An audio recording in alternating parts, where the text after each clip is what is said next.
चंदनपुर नाम के गांव में चंपा नाम की एक औरत रहती थी। पति, 2 बच्चे और एक बेटी, ऐसा उनका पूरा परिवार था। उसका पति श्रीधर पोस्ट ऑफिस में जॉब करता था। उसके कमाई से ही घर चलता था। चंपा ने अपने घर के सामने एक छोटी सी दुकान खोल के रखी थी। उससे उसे जो भी मुनाफा होता वो अपनी बेटी की शादी के लिए जमा करके रखती। ऐसे ही बहुत दिन बीत जाते हैं। अब बच्चे भी बड़े हो जाते हैं। बड़ा बेटा अशोक डॉक्टर और छोटा बेटा रवि वकील बन जाता है और दोनों अपनी ट्रेनिंग पूरी करने लगते हैं। एक दिन उनकी बहन ज्योति के लिए एक अच्छा रिश्ता आता है और ज्योति की शादी पड़ोस के गांव के सरपंच जी के बेटे से हो जाती है। ज्योति बहुत ही कामचोर और गुस्सा करने वाली होती है। इसी कारण उसके ससुराल से उसे निकाल दिया जाता है। वो अपने पति को लेकर अपने मायके रहने आती है। अब चंपा का जमाई दुकान चलाता है और चंपा और ज्योति आराम से वहाँ रहती है। अरे ज्योति, जरा अपने कामचोर पति को कुछ काम करना क्यों नहीं सिखाती हो? कुछ काम का नहीं है वो। अरे हाँ माँ, उनके पिताजी ने तो उन्हें ही घर से निकाल दिया और हमारे माथे मर दिया। जाने दो, पति है। माँ और बेटी इसी तरह तानेबाजी करती रहती। अब बड़े बेटे अशोक की शादी उन्हीं के गांव के एक लड़की से करा दी गई, लेकिन उस लड़की से भी चंपा बहुत काम करवाती और वो बेचारी सासू माँ का आदर करके सब काम चुपचाप करती थी। एक दिन वो काम करके थक गई और एक जगह पर बैठ गई। ए कामचोर कमला, इतना सारा काम पड़ा है घर में, क्या वो तुम्हारा बाप आके करेगा? चलो उठ, काम कर। हाँ हाँ माँ जी, करती हूँ। ऐसा कह के कमला अपने काम पर लग जाती है और सारा काम खत्म कर देती है। चंपा अपने बेटे अशोक से घर आने के बाद चुगलियां किया करती थी। अशोक घर आकर कमला को बहुत भला बुरा कहता और कभी कभी तो उस पर हाथ भी उठाया करता था। ये सब रवि देखा करता था और रवि को बहुत बुरा लगता था।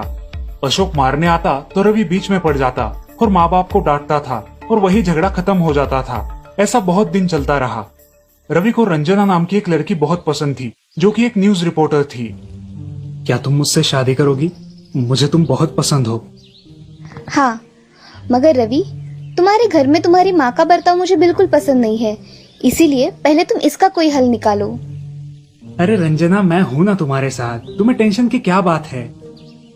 मगर रवि, तुम भी अगर मुझे मारने पीटने लगे तो मैं तुम्हें कोर्ट में खींचूंगी। अरे हाँ बिल्कुल, वो तो तुम्हारा अधिकार है।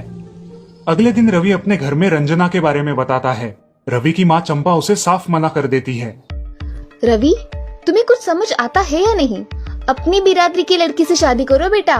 इस घर में ये आखिरी शादी है और मेरे भी कुछ अरमान है बेटा। अजी, आप कुछ कहते क्यों नहीं? हाँ बेटा, तुम्हारी माँ सही कह रही है, तुम इसकी बात मान जाओ बेटा। नहीं पापा, मैं शादी करूंगा तो सिर्फ रंजना से, वरना मैं शादी नहीं करूंगा। सब चुप हो जाते हैं। अगले दिन रवि मंदिर से शादी करके घर आता है। सब अचरज से रवि की ओर देखते हैं और चुपचाप अपने कमरे में चले जाते हैं। कमला उन दोनों का स्वागत करती है और वो दोनों अपने कमरे में जाते हैं। कैसे लगा मेरा घर? अच्छा है, मगर सब मिलजुल के रहे तो और भी अच्छा होगा। रंजना, तुम्हें मेरी माँ को सबक सिखाना होगा, तभी घर के सारे सदस्य ठीक हो जाएंगे। ठीक है रवि, जैसा तुम चाहो। अगले दिन रंजना अपने घर के मंदिर में पूजा करने जाती है। तभी रुको, मेरे भगवान के मंदिर में तुम मत आओ, जाओ यहाँ से। ये कहकर सास रंजना को वहाँ से भगा देती है और घर के किसी भी काम को करने से मना कर देती है। तब क्या माँ जी, आज से मैं इस घर की बहू हूँ। इस घर पे मेरा भी उतना ही अधिकार है जितना कि आपका। क्या बोल क्या रही हो? निकल जाओ मेरे घर से। खबरदार अगर हाथ भी लगाया तो। पता है ना, मैं न्यूज रिपोर्टर हूँ। रातों रात खबर छाप दूंगी और कोर्ट के चक्कर लगेंगे वो अलग, समझिए आप। सास चुपचाप देखने लगी और उसकी बेटी और ससुर भी देखते ही रह गए। रंजना ने कमला से कहा, दीदी, मुझे आपसे काम है, आप मेरे कमरे में आइए। और हाँ, आज से खाना ज्योति दीदी आप बनाएंगी। अरे माँ, तुम कुछ बोल क्यों नहीं रही हो? ये मुझे काम करने को बोल रही है। अजी, सुनते हो? चलो मेरी मदद करो। हाँ आता हूँ। ज्योति किचन का काम करने चली गई और सास बाहर का काम करने लगी। रंजना कमला को लेकर अपने कमरे में गई और उससे कहा, कमला दीदी, आप कुछ कहते क्यों नहीं? आप चुपचाप सह लेती हो, उसका ये नतीजा है। अब देखो दीदी कैसे काम कर रही है। आप कुछ काम करती थी क्या शादी के पहले? नहीं रंजना, मगर अब घर से ही अपना खुद का कुछ व्यवसाय शुरू करने का सोच रही हूँ। बहुत अच्छे दीदी, अब आप किसी से मत डरिए, हम हैं आपके साथ।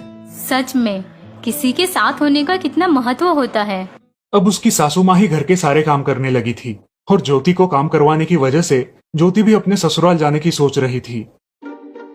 अजी, यहाँ तो काम वाली से भी ज्यादा बुरी हालत हमारी हो गई है। चलो हम हमारे घर चलते हैं, सब है हमारे यहाँ। अरे रे, आप कहाँ चली? अभी भी काम बाकी है। ज्योति का पति रंजना से धन्यवाद कहता है और ज्योति को लेकर अपने घर चला जाता है। अब सासू माँ एक दिन पूरा काम करके इतना थक जाती है कि उसके बदन में बहुत दर्द होने लगता है।